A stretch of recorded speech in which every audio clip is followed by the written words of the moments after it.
અને ત્રીજી વાત નિર્ગુણ ભક્તિ માર્ગની કે પ્રભુમાં સ્નેહ કરવા માટે કોઈ સાધનની જરૂર નથી. આત્મનિવેદન એ પાયાનું પગથિયું છે.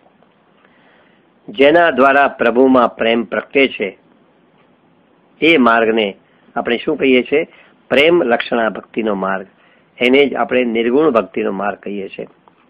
તો આત્મનિવેદન એ પાયાનું પગથિયું છે અને આ માર્ગમાં ભગવત સેવા એ જ મુખ્ય સાધન છે અને એ જ ફળરૂપ છે. આ માર્ગમાં સેવા સાધન છે અને ફળ પણ છે. આ માર્ગમાં શ્રી કૃષ્ણનો જ આશ્રય અને શ્રી કૃષ્ણને સુખ થાય, ભગવાનને સુખ થાય, તો તત્સુખની ભાવનાથી પ્રભુની નિરંતર આપણે સેવા કરીએ. આ માર્ગમાં આપણી બિન શરણાગતિ હોય, બિનશરતી શરણાગતિ હોય. પ્રભુના શરણમાં હંમેશા આપણે રહીએ એ ભાવ આપણા મનમાં હંમેશા રહેતો હોય, એને આપણે નિર્ગુણ ભક્તિ કહી શકીએ.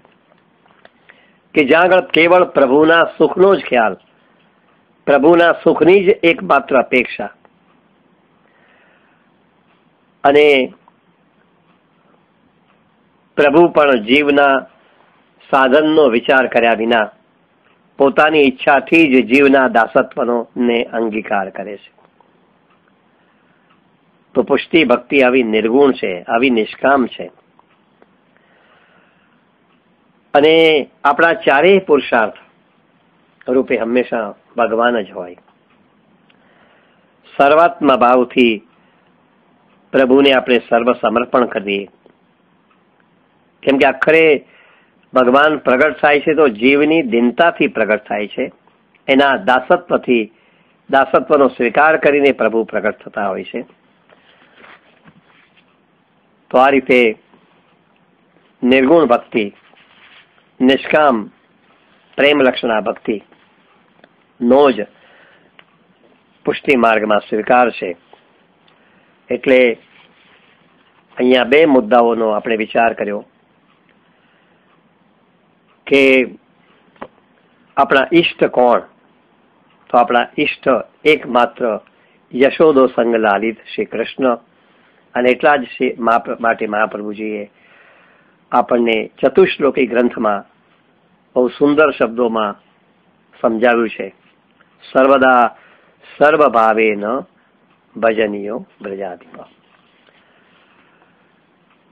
એના જ અનુસંધાનમાં આપણે એની સાથે સંકલિત જે મુદ્દો હતો એ પુષ્ટિ માર્ગ એટલે શું? તો એ કૃપાનો માર્ગ. અને શ્રી મહાપ્રભુજીએ આવો એક નવો સંપ્રદાય કેમ આપણને આપ્યો? સંપ્રદાય એ કોઈ સંકુચિતતા નથી, એ કોઈ વાડો નથી. સંપ્રદાય એટલે તો જીવાત્માને એના આવશ્યક ધર્મનું જ્ઞાન સારી રીતે અને ઉત્તમ સ્વરૂપમાં આપી શકાય એનું નામ જ સંપ્રદાય. એવી શ્રી મહાપ્રભુજીએ આપણને સમજ આપી છે. અને ઈશ્વર પ્રાપ્તિના બધા જ માર્ગો જ્યારે નાશ પામ્યા હતા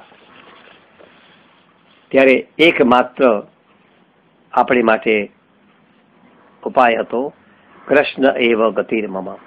આવી સ્થિતિમાં કેવળ શ્રી કૃષ્ણ જ આપણું રક્ષણ કરવા માટે સમર્થ છે. આવી સ્થિતિમાં શ્રી મહાપ્રભુજીએ શ્રી કૃષ્ણનું શરણ સ્વીકારવાનો આગ્રહ આપણે માટે મૂક્યો. તો આવો એક સરળ કહી શકાય, સહજ કહી શકાય એવો માર્ગ, જેને આપણે કૃપા માર્ગ કહીએ છીએ,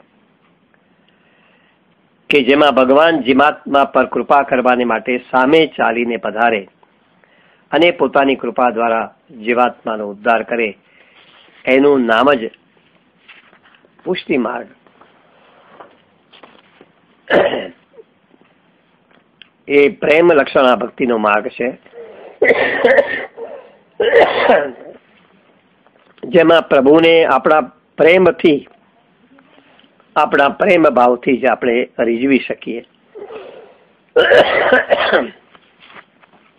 તો આવા બધા મુદ્દાઓને ધ્યાનમાં રાખીને છેવટે આપણે નિર્ગુણ ભક્તિ માર્ગની સ્પષ્ટતા મેળવવા માટેનો પ્રયત્ન કર્યો કે જે નિર્ગુણ ભક્તિ માર્ગમાં ફક્ત પૂર્ણ પુરુષોત્તમ યશોદાનંદન શ્રી કૃષ્ણ એ જ આપણા સેવ્ય, અને એમાં પણ બીજી કોઈ કામના નહીં, માત્ર ભગવાનનું સુખ એ જ માત્ર આપણે કામના.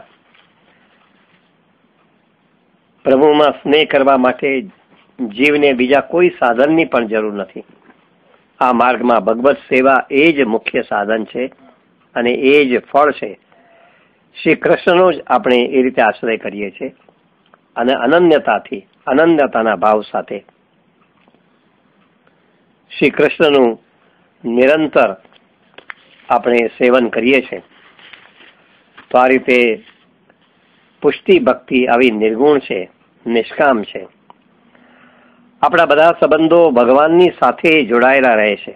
આપણા ચારેય પુરુષાર્થ રૂપે હંમેશા ભગવાન જ છે, અને પ્રભુ પણ જીવના સાધનનો વિચાર કર્યા વિના પોતાની ઈચ્છાથી જ જીવના દાસત્વનો અંગીકાર કરે છે. તો સર્વાત્મ ભાવથી આપણે પ્રભુને સમર્પિત બનીએ. આપણી દીનતાથી, આપણા સહજ પ્રેમ ભાવથી પ્રભુને આપણે સતત રીઝવવાનો પ્રયાસ કરીએ. એ શબ્દો સાથે શ્રી મહાપ્રભુજીના ચરણોમાં આ શબ્દો સમર્પિત કરીને આપણે આજના સત્સંગને વિરામ આપીએ. અસ્તુ. સૌને જય શ્રી કૃષ્ણ.